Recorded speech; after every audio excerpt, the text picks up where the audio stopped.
Magandang araw, Luzon, Visayas at Mindanao, Sabah. So welcome back sa ating YouTube channel.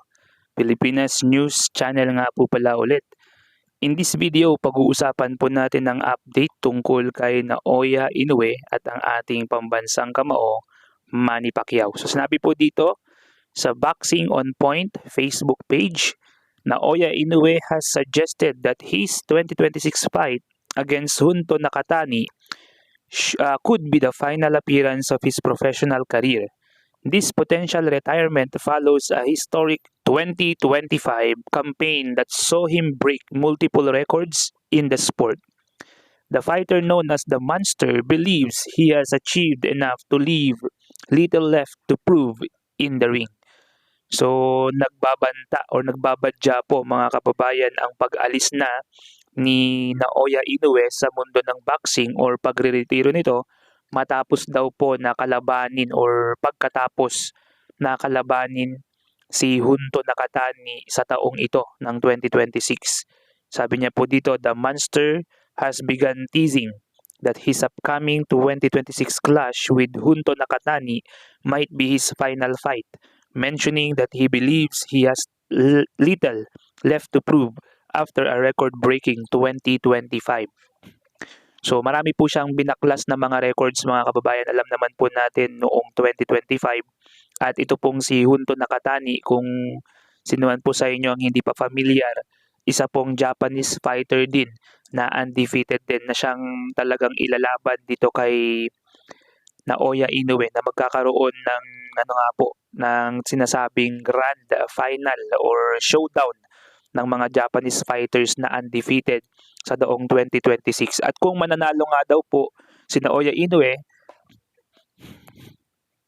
siya po ay aalis na sa mundo ng boxing dahil wala na daw po siyang dapat patunayan.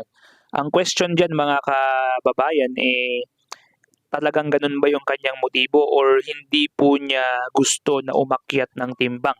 Dahil alam po niya na hindi niya kakayanin ang mga suntok ng mga malalakas na boxers kagaya ng ginawa ni legendary ng ating Pinoy boxer na si Manny Pacquiao.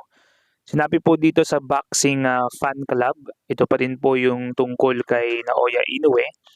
10 minutes ago, Bob Arum, the legendary promoter who once took Manny Pacquiao to the very top, has now publicly declared that Naoya Inoue is the greatest boxer of all time.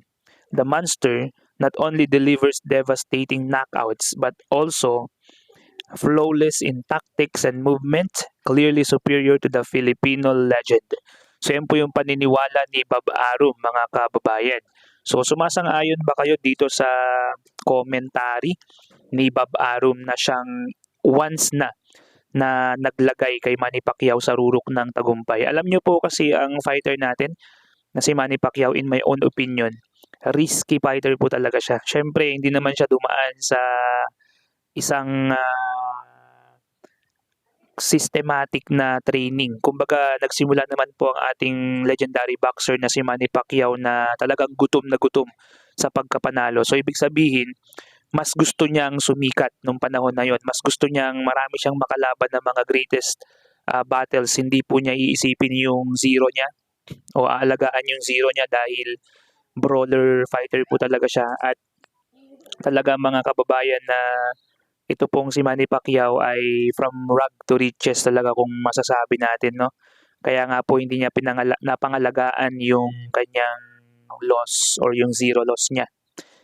Ganun pa man yung mga fighter na kagaya ni na Mayweather, kagaya ni na Naoya Inoue, syempre meron na silang systematic na training camp noon pa lang, mga bata pa lang silang nagte-training. Pero si Manny Pacquiao, alam naman na po natin kung ano yung pinanggalingan niya. Kaya ganun na lang po siguro yung pagkakaiba ng mga fighters na ito.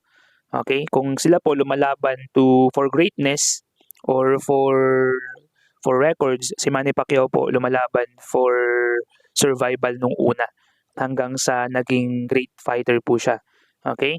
Pero kung talagang susumahin mga kababayan, napaka-epektibong fighter pa rin po na ni Naoya Inoue. So meron pong pagkakaiba, merong lakas si Manny Pacquiao, meron ding strength si Naoya Inoue na of course hindi natin pwedeng questionin. So hindi natin pwedeng sabihin kung sino yung mas magaling sa kanilang dalawa, kundi depende na lang sa mga pinakita nila sa boxing world. Okay? Lastly, no, ito po yung nangyari po ngayon mga kababayan. Another award na naman po. Matapos na ang ating pambansang kamao Manny Pacquiao ay naka-receive ng tinatawag na Fighter of the Century, naka-receive na naman po siya ng Boxing Comeback of the Year. Winner, Manny Pacman Pacquiao, 2025 WBN Boxing Award. So ito po yung mga boxers na sinubukang bumalik ulit sa kabila ng sila na ay nagretiro at matanda na, at sila po yung kumbaga nakipag-compete ng talagang may husay, no? Karoon nga po ng controversial decisions sa pagitan ng kanyang nakalaban nung huli. Okay? At ang nangyari nga po kay Manny Pacquiao, siya po yung nanalo sa pinakamagandang comeback sa boxing. So yun lamang po ang ating nakalap na mga information, mga balita sa mga oras ito mga kababayan.